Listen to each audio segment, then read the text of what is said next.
तो नमस्कार, मैं पंडित ब्रजेश चंद पाठक मनोकामना ज्योतिष चैनल पर प्रस्तुत हूँ नया टॉपिक लेकर। इस एपिसोड में हम ग्रहवार और राशिगत जानकारियाँ आपको प्रस्तुत करते रहते हैं, जानकारी देते रहते हैं। इस वीडियो को आप जितना शेयर, लाइक, सब्सक्राइब करेंगे उतना ही जनहित में ये वरदान साबित होगा मित्रों। तो आपसे यही निवेदन है, करबद्ध प्रार्थना है कि अधिक से अधिक लोगों तक अपने सुहृद जनों, आत्मीय जनों, प्रेमी जनों, स्नेही जनों तक पहुंचाइए, जिससे कि इस वीडियो का वो लाभ ले सकें। वर्तमान समय में ज्वलंत समस्या क्या है, गंभीर समस्या क्या है, किस विषम परिस्थिति से सभी लोग गुजर रहे हैं। आप देख रहे हैं, महल अट्टालिका आदि घर में है, करोड़ों अरबों की संपत्ति है, लेकिन सुख की नींद नहीं सो पाते, कभी भी आनंद की अनुभूति नहीं कर पाते, कभी भी शांतिपूर्वक वो बैठ नहीं सकते। इतना व्यग्र, बेचैन और व्याकुल रहते हैं जिसकी कि आप कल्पना नहीं कर सकते। वो लोग सोते भी हैं तो स्वप्न में भी दुखित रहते हैं और दुख जनित घटनाएं ही देखते हैं। क्या क्या कारण है इसका, वो आप अच्छी तरह से समझिए। वर्तमान में दाम्पत्य जीवन, वैवाहिक जीवन, लोगों में इतना उथल पुथल क्यों मचा के रखा है, इतना बवाल क्यों हो रहा है, इतनी गंभीर समस्या क्यों हो रही है, इतना विकराल रूप क्यों धारण कर लिया है, इसको आपको समझना होगा। तभी आप भविष्य की चिंतन करके अपने वंश कुल को सुधार सकते हैं और इसको समझ सकते हैं।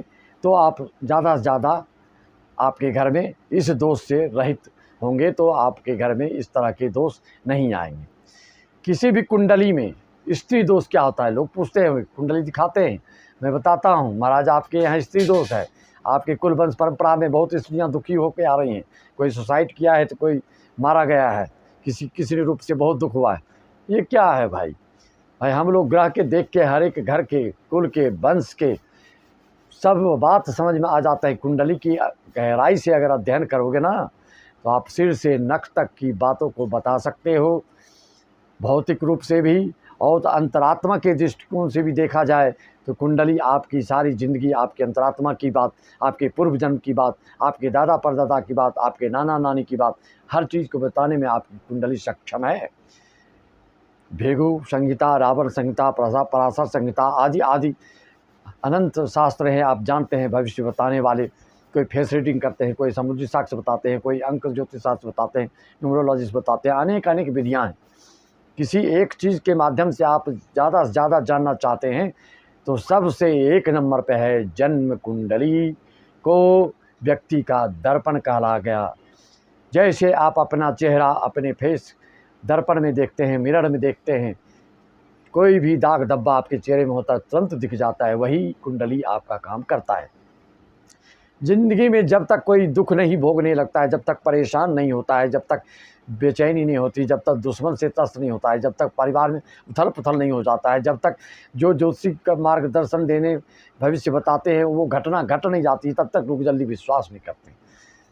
सही भी है कुछ हद तक कि जब तक ज्योतिष आपको, ज्योतिषी लोग पीछे की भी बात को ना बताए तब तक आप उनकी बात मत मानिए, क्योंकि ज्योतिषी वही हैं कि बीती हुई बात को भी आपको बता सकते हैं, वर्तमान को भी बता सकते हैं, आपके मन में क्या विचारधारा चल रही है वो भी बता सकते हैं, भविष्य में क्या क्या मुख्य घटनाएं होने वाली वो भी बता सकते हैं। भाई, सिर्फ अच्छा कोई बता रहा है तो आप समझिए वो आपको दक्षिणा लेने के लिए अच्छा बता रहा है। जैसे कि आप जानते हैं कुंडली में योग होता है, कितने भी अच्छे अच्छे आपके कुंडली में योग हैं। अगर पिशाच योग है, प्रेत योग है, धूर्त योग है, दुष्ट योग है, बहुत सारे दोष होते हैं कुंडली में। अगर इस तरह के दोष है, पिशाच योग क्या है, आपके जिस भाव में बैठेगा उस भाव का सर्वनाश कर देगा। मान लीजिए करोड़ों में आप खेल रहे हैं, लेकिन परिवार में किसी का मिलाप नहीं है, किसी से प्रेम नहीं है, किसी से आत्मीयता नहीं है, तो किस काम का आपका पैसा है? पति पत्नी में प्रेम नहीं, बेटा बाप में प्रेम नहीं, भाई बहन में प्रेम नहीं, तो अड़ोस पड़ोस से प्रेम नहीं, समाज से प्रेम नहीं, देश से प्रेम नहीं, तो किस काम के लिए आपका यह जीवन है? हर जगह भ्रष्टाचार, जहाँ देखो वहीं भ्रष्टाचार। प्राइवेट स्कूल है तो उसमें पढ़ाई के रूप में देखो कितना भ्रष्टाचार हो रहा है। आए दिन सभी विद्यार्थियों के मालिक लोग आंदोलन छेड़ते रहते हैं। हॉस्पिटल में देखो जो गलत डॉक्टर हैं, जिसकी अंतरात्मा पवित्र नहीं है, नाम के डॉक्टर बन जाते हैं, लेकिन वह उसमें मानवता नहीं है, उसमें नैतिकता नहीं है, उसमें कोई व्यवहारिकता नहीं है, तो वो किसी काम का डॉक्टर नहीं है। जिस प्रोफेसर में, जिस लेक्चरर में, जिस ऑफिसर में, जिस मुख्यमंत्री में, जिस प्रधानमंत्री में अगर अपने आचरण में जो व्यक्तित्व, जो योग्यता, जो विद्वता, जो आपकी क्षमता होनी चाहिए जनता जनार्दन के हिसाब से वह नहीं है, तो कदापि आप अपने कसौटी पर खड़े नहीं उतर सकते हैं। आज नहीं तो कल आपका पतन होगा, चाहे किसी न किसी रूप में होगा। हम उदाहरण के लिए लेते हैं, यह सब शासन के अंतर्गत में ये बात आती है, इसलिए मैं बोल रहा हूँ इस वीडियो को जितना हो सके शेयर करो तो सुधार आएगा। आपको विषाक्त भोजन नहीं मिलेगा, विषयुक्त भोजन। सबसे लोग कहते हैं ना, आपका शरीर सुंदर काया, अगर जान है तो जहान है, ये सब का हाथ में पूरा जो है गूढ़ार्थ छुपा हुआ है। आप अगर शुद्ध आहार नहीं करेंगे, आहार विहार आपका शुद्ध नहीं होगा, आपका मन शुद्ध हो ही नहीं सकता। ऋषि मुनि इसीलिए शुद्ध आहार पर ध्यान देते हैं और बोलते हैं कि सात्विक भोजन करो। जिसका जितना आहार विहार खराब होगा, जितना खराब अन्न का आचरण होगा, खराब अन्न खाएगा, तो उसका मन बिल्कुल व्यथित रहेगा ही, व्यग्र होगा ही। मन व्यथित होगा तो आप पढ़ाई में भी चिड़चिड़ाएंगे विद्यार्थी के ऊपर, डॉक्टर भी पेशेंट के ऊपर चिड़चिड़ाएगा, भड़बड़ाएगा, अन्न बन्न बोलेगा। जो जिस स्थान पर है, चाहे किसी एक व्यक्ति को लेकर मैं निशाना बना के नहीं बोल रहा हूँ, मैं हर क्षेत्र से संबंधित व्यक्तियों के लिए मेरी यह बात पहुँच रही है। प्रशासन को देखना चाहिए, खाद्य अधिकारी क्या करते हैं। किसी भी दुकान में जाइए आप, अब किसी से भी पूछ लीजिए, किसी दुकान में जाइए, ऐसे ऐसे खाद्य पदार्थ हर दुकान में आपको मिलेंगे कि कोई बच्चा अनजान से, भूल से उसको लेकर खा ले तो तुरंत हॉस्पिटल चला जाएगा। राधा घी, कृष्णा घी, ये घी, और उसमें छोटे अक्षर में लिख देंगे कि यह सिर्फ बाह्य प्रयोग के लिए क्या है, इंटरनल प्रयोग के लिए नहीं है, एक्सटर्नल प्रयोग कीजिए, यूज कीजिए इसका। ये क्या है भाई? सबसे तो बढ़ के पूजा है, धर्म है, कर्म है। गुरु को महत्व नहीं दोगे तो शिक्षा नहीं मिलेगी, माता पिता को सम्मान नहीं दोगे तो तुम्हारा संस्कार संस्कृति से तुम च्युत हो जाओगे, पतन हो जाएगा तुम्हारा। जो जिस चीज़ संबंधित है उसका महत्व नहीं देगा तो कहाँ से आगे बढ़ेगा, इसको आप हमेशा ध्यान रखें। कुंडली में नीच का ग्रह बैठ गया है सप्तम भाव में, शनि राहु बैठ जाए सप्तम भाव में, पिशाच योग कैसे होता है इसको सुनिए, और स्त्री ऋण कैसे होता है इसको समझिए। घर घर में ये दोष पाया जा रहा है, चाहे वो कितना ही बड़ा व्यक्ति हो या छोटा व्यक्ति हो। जो मैं अभी आपको बता रहा हूँ वो आप अपनी कुंडली में निकाल करके स्वयं भी देख सकते हैं। अगर शनि राहु की आपकी युति है, जैसे मान लीजिए उदाहरण के लिए पराक्रम में भाव बैठा है, लग्न में बैठा है, चतुर्थ भाव में बैठा है, सप्तम में बैठा है, अष्टम में बैठा है, द्वादश बैठा है, तो क्या फल देता है आपको? एक दो उदाहरण देंगे, जिस भाव में होगा तो तुरंत आप समझ जाएंगे कि हमारे साथ ऐसी घटना घटने वाली है। उदाहरण दूंगा, स्त्री ऋण कैसे होता है, एक उदाहरण बताऊंगा। आप एक बार में इस वीडियो को अगर आपने सुन लिया, किसी की भी कुंडली को देख के आप समझ सकते हैं कि हाँ इसके भी स्त्री ऋण है, स्त्री दोष है कि नहीं है। इसके लिए आपको आंखें खोलकर, कान को खोलकर और बिल्कुल ध्यानपूर्वक देखकर, सुनकर आप किसी को भी इस वीडियो से हित कर सकते हैं। इस एपिसोड को पहुंचा के अपना भी हित कर सकते हैं, दूसरे को भी हित कर सकते हैं। परहित सरिस धर्म नहीं भाई, पर पीड़ा सम नहीं अदमाई। दूसरे का भी कल्याण करो, जितना आप दूसरे का कल्याण करते हो वही वापस होके आपके पास आता है। जितना दूसरे से जलनखोरी, बैर, ईर्ष्या भाव रखते हो वही लौट के सब आपके पैर में कुल्हाड़ी की तरह से मार मार के आपके जीवन को नष्ट नाबूद कर देता है। खाली पैसे से कोई सुखी नहीं हो सकता है, खाली शरीर रख के कोई जीवन यापन नहीं चला सकता है। कुछ न कुछ करना होता है, जिसको जिस पथ पर आगे बढ़ना है उस हिसाब से करना पड़ता। चलिए हम अपने विषय में आते हैं। श्री गणेश कर रहे हैं पिशाच योग क्या है। मान लीजिए उदाहरण के लिए कि आपके तृतीय भाव में शनि राहु बैठा है, तो ऐसा जातक बहुत ही पराक्रमी होता है। पराक्रमी का मतलब क्या, उद्यमी का मतलब क्या? देखिए, एक कहावत है संक्षिप्त में, छोटा सा आप लोग भी जानते हैं, सर्वत्र वर्ज्य अति सर्वत्र वर्ज्य। क्या होता है इसका परिणाम, मैं वो बता रहा हूँ आपको। जिस कुंडली में आप देखिए, अगर शनि राहु की युति अष्टम हो, सप्तम हो, और जिसको मान लीजिए उदाहरण तृतीय भाव में है, पराक्रम भाव में है, तो ऐसा जातक कैसे होगा? इतना पराक्रम दिखाएगा कि वो पराक्रम उसका व्यर्थ हो जाता है।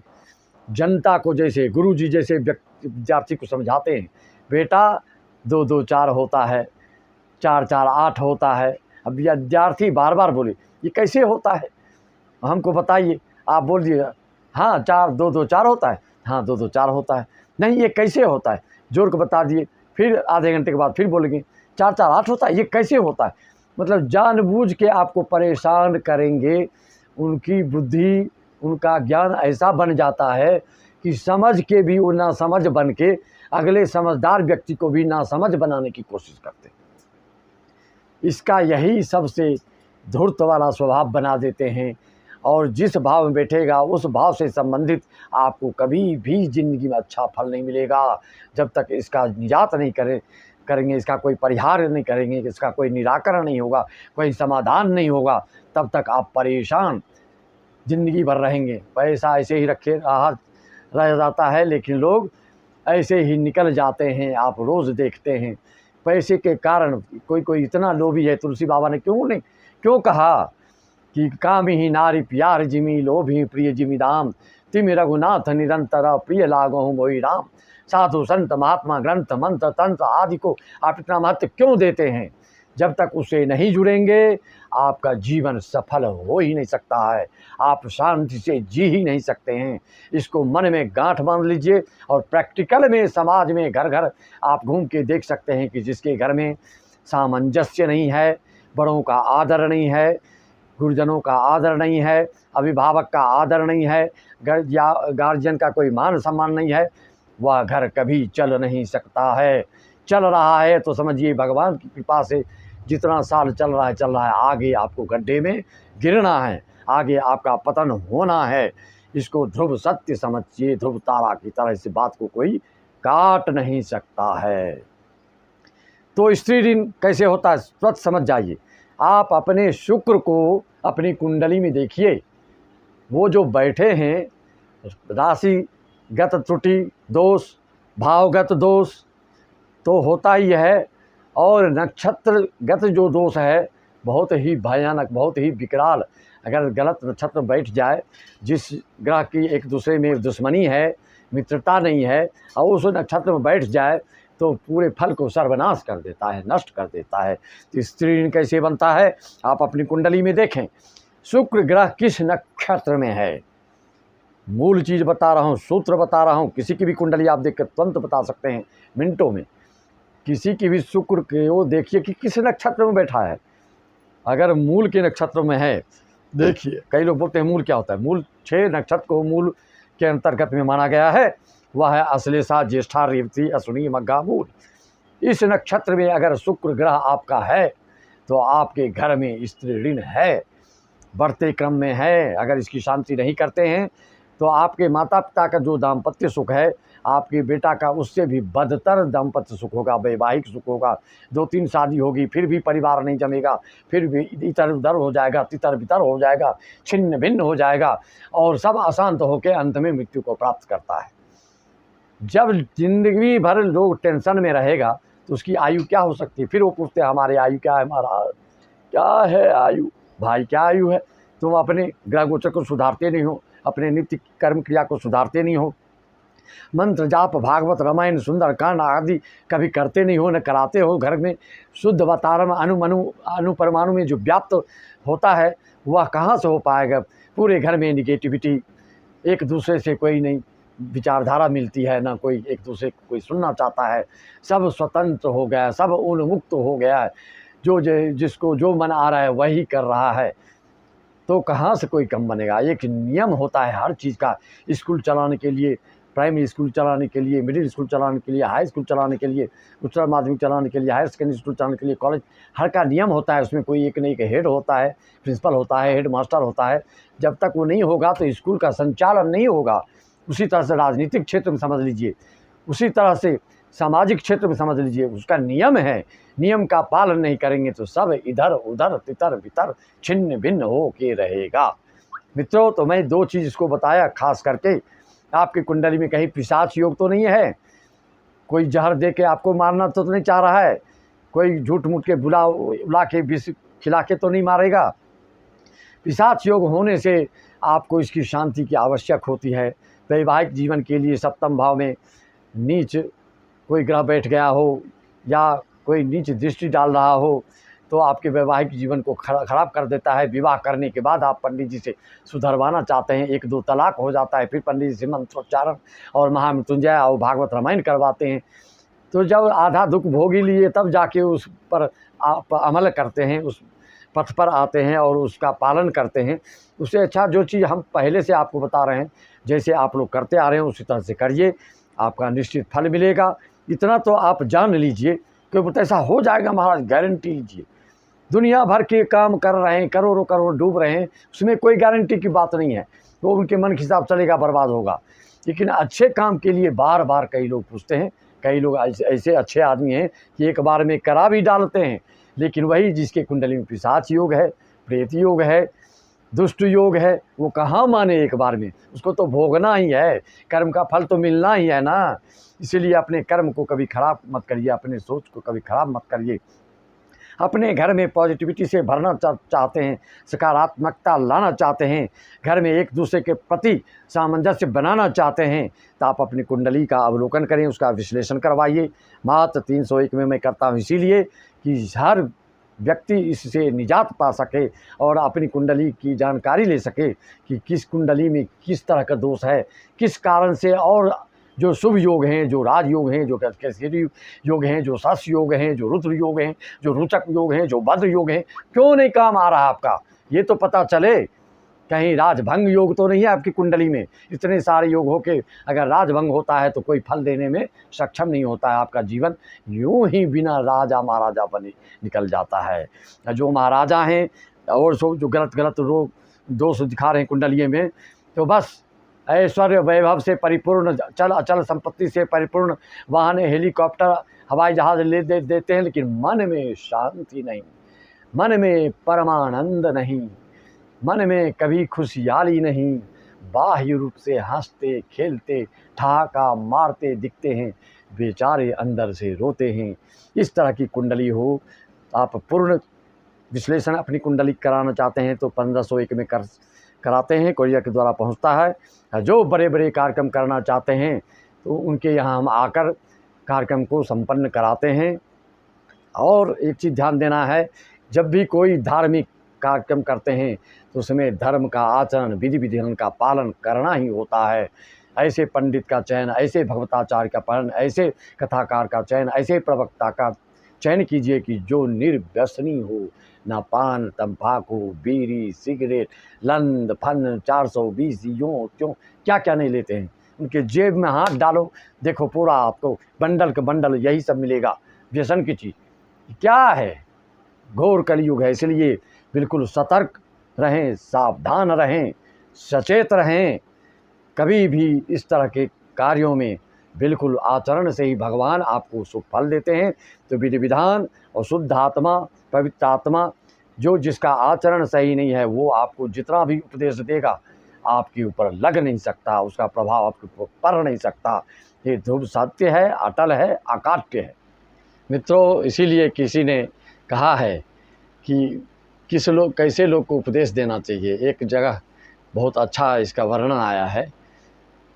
हर लोगों पर इसको लागू कर सकते हैं जो कि आपकी बात को नहीं समझते हैं, जिसकी आप भला चाहते हैं वह भी सोचता है कि हमारी कहीं बुरा न कर दें। अच्छे आदमी अच्छाई करते हैं लेकिन बुरा आदमी उसके बारे में बुरा ही सोचता है। इसीलिए कहा गया है कि आनर बानर के बीच में मत दो तुम रे ज्ञान, बात करो कल्याण की निकले उसकी जान। ब्रह्मलेप है। मित्रों, इसी वाणी के साथ ज़्यादा लंबा ना हो वीडियो, मैं अपनी वाणी को विराम देता हूँ। सबको राम राम, जय श्री राम, जय श्री कृष्ण, ओम नमः शिवाय, जय माता।